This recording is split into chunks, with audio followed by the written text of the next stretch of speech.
Hello everyone, welcome back to my channel রান্নাঘরে বাঙালিয়ানা। আশা করছি সকলে খুব ভালো আছেন। আজকে আমি বানাবো গুঁড়ো দুধ দিয়ে খুব টেস্টি রসমালাই। তার জন্য সবার প্রথমে 500 ml ফুল ক্রিম দুধকে খুব ভালোভাবে ফুটিয়ে নিয়েছি। এরপর অ্যাড করছি স্বাদ অনুসারে চিনি। এরপর দিয়ে দিলাম সামান্য পরিমাণে কেশর, আর এখানে রয়েছে অ্যালমন্ড, আর তার সাথে টুকরো করে রাখা কাজু বাদাম, আর এখানে দিয়ে দিলাম দুটো ফ্রেশ এলাচটাকে আমি খুব ভালোভাবে শিলনোড়াতে থেতো করে নিয়েছি। এরপর সব কিছু একসাথে খুব ভালোভাবে মিক্স করে নিচ্ছি যতক্ষণ না পর্যন্ত এর কনসিস্টেন্সিটা অর্ধেক হয়ে যায়। আমি প্রায় 20 মিনিট ধরে লো টু মিডিয়াম ফ্লেমে এটাকে ফুটিয়ে নিয়েছি।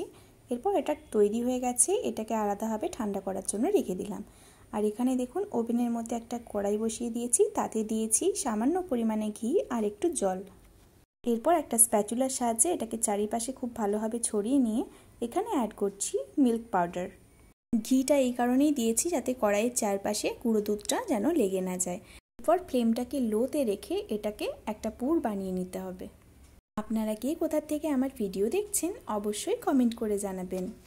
আপনি যদি আমার ভিডিও ফেসবুক থেকে দেখছেন আপনাকে অনুরোধ করব চ্যানেলটি ফলো করার জন্য, আর যদি ইউটিউব থেকে দেখছেন আপনাকে অনুরোধ করব চ্যানেলটি সাবস্ক্রাইব করার জন্য, যাতে নিত্য নতুন ভিডিওর আপডেট সবার প্রথম আপনিই পান।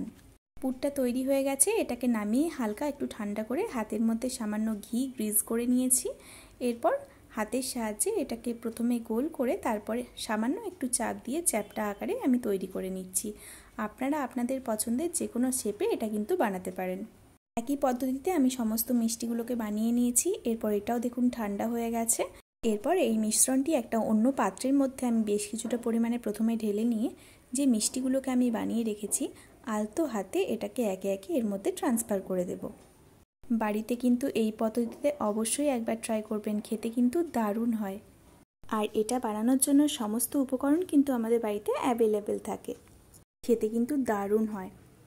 বাড়িতে কিন্তু এই পদ্ধতিতে অবশ্যই একবার ট্রাই করবেন, আর আমাকে কমেন্টে জানাবেন আপনাদের কেমন লেগেছে।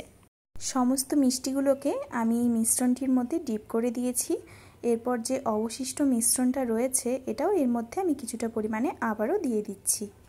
এরপর এটাকে আমি প্রায় 5 থেকে 6 ঘন্টার জন্য আমি ডিপ ফ্রিজের মধ্যে রেখে দেব। আর ফিরে আসছি 5 থেকে 6 ঘন্টা পর। তৈরি হয়ে গেল সুপার টেস্টি রসমালাই। দেখুন একটা মিষ্টিও কিন্তু ভেঙে যায়নি।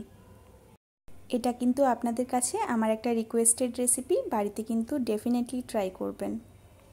চলুন এটাকে আমি উপর থেকে গার্নিশ করে নিচ্ছি কিছুটা পরিমাণে কেশর আর টুকরো করে রাখা অ্যালমন্ডের সাথে। সকলে খুব ভালো থাকবেন, সাবধানে থাকবেন, সুস্থ থাকবেন। দেখা হচ্ছে নেক্সট ভিডিওতে। আর হ্যাঁ, সাবস্ক্রাইব করতে ভুলবেন না যেন। ভিডিওটি দেখার জন্য আপনাকে অনেক অনেক ধন্যবাদ।